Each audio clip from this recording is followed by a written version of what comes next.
আমি খুবই অল্প কিছু উপকরণ দিয়ে একটি ছানার মিষ্টির রেসিপি আপনাদের তৈরি করে দেখাবো, যেটা খেতে ভীষণ সুস্বাদু আর তৈরি করে নেওয়াও বেশ সহজ। আশা করছি আমার এই মিষ্টির রেসিপি আপনাদের খুবই ভালো লাগবে।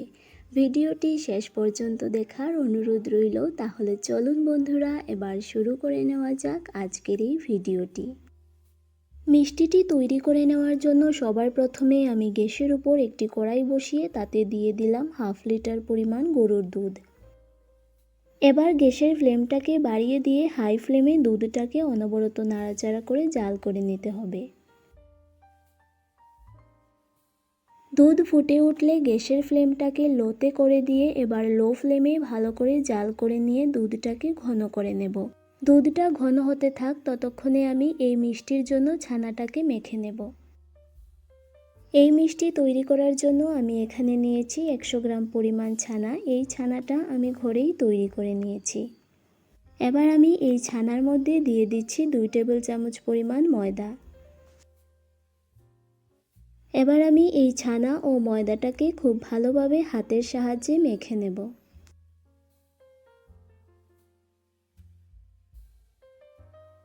সব কিছু খুব ভালোভাবে মেখে নিয়েছি। ততক্ষণে দেখুন দুধটাও অনেকটা ঘন হয়ে গেছে। এবার আমি এই ঘন হয়ে যাওয়া দুধের মধ্যে দিয়ে দিচ্ছি 3 টেবিল চামচ পরিমাণ চিনি আর দিয়ে দিচ্ছি 2 টেবিল চামচ পরিমাণ গুঁড়ো দুধ।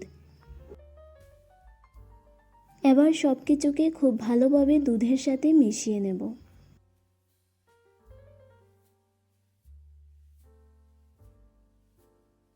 সব কিছু ভালোভাবে মিশিয়ে নিয়ে এবার আমি এর মধ্যে মেখে রাখা ছানাটা দিয়ে দিচ্ছি। এবার অনবরত নাড়াচাড়া করে দুধের সাথে ছানাটাকে খুব ভালোভাবে মিশিয়ে নেব।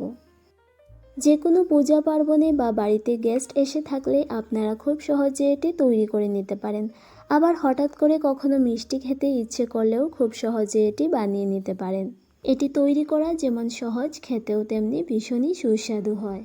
আমি ততক্ষণ নাড়াচাড়া করব যতক্ষণ না মিশ্রণটি পুরোপুরি আঠালো হয়ে যাচ্ছে।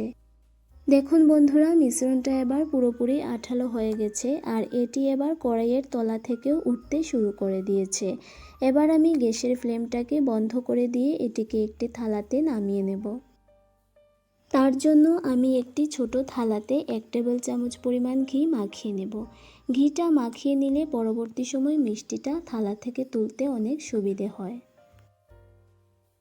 থালার মধ্যে ঘিটা ভালোভাবে মাখানো হয়ে গেছে। এবার আমি তৈরি করে রাখা মিশ্রণটি এই থালার মধ্যে দিয়ে দিচ্ছি।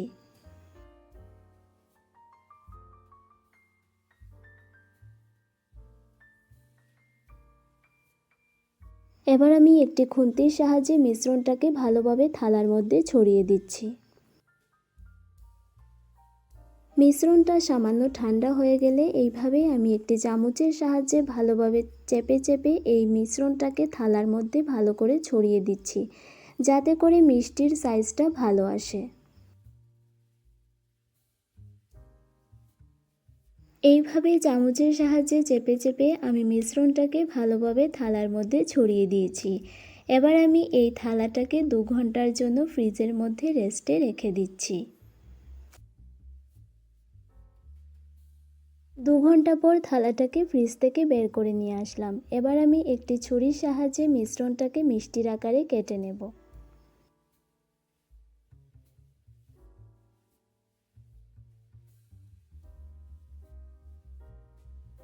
ছুরির সাহায্যে কেটে আমি সমস্ত মিষ্টিগুলো তৈরি করে নিয়েছি। দেখুন বন্ধুরা, কত সুন্দর আমার মিষ্টিগুলো তৈরি হয়ে গেছে। এবার আমি তৈরি করে নেওয়া সমস্ত মিষ্টিগুলোকে একটি প্লেটের মধ্যে তুলে নিচ্ছি। দেখতেই পেলেন বন্ধুরা, খুবই অল্প কিছু উপকরণ দিয়ে খুব সহজেই তৈরি করে নিলাম ছানার এই মিষ্টিটি। এটি তৈরি করা যেমন সহজ, খেতেও তেমনি ভীষণই সুস্বাদু হয়। আপনারা অবশ্যই বাড়িতে এটি একবার ট্রাই করে দেখবেন। আশা করছি আপনাদেরও ভীষণ ভালো লাগবে। আমার এই মিষ্টির রেসিপিটি আপনাদের ভালো লাগলে প্লিজ আমার চ্যানেলটিকে সাবস্ক্রাইব করে পাশে থাকবেন। সাথে লাইক, শেয়ার ও কমেন্ট করতে একদমই ভুলবেন না। আবারও দেখা হচ্ছে নতুন কোনো রেসিপির সাথে। সেই পর্যন্ত সকলেই ভালো থাকুন, সুস্থ থাকুন।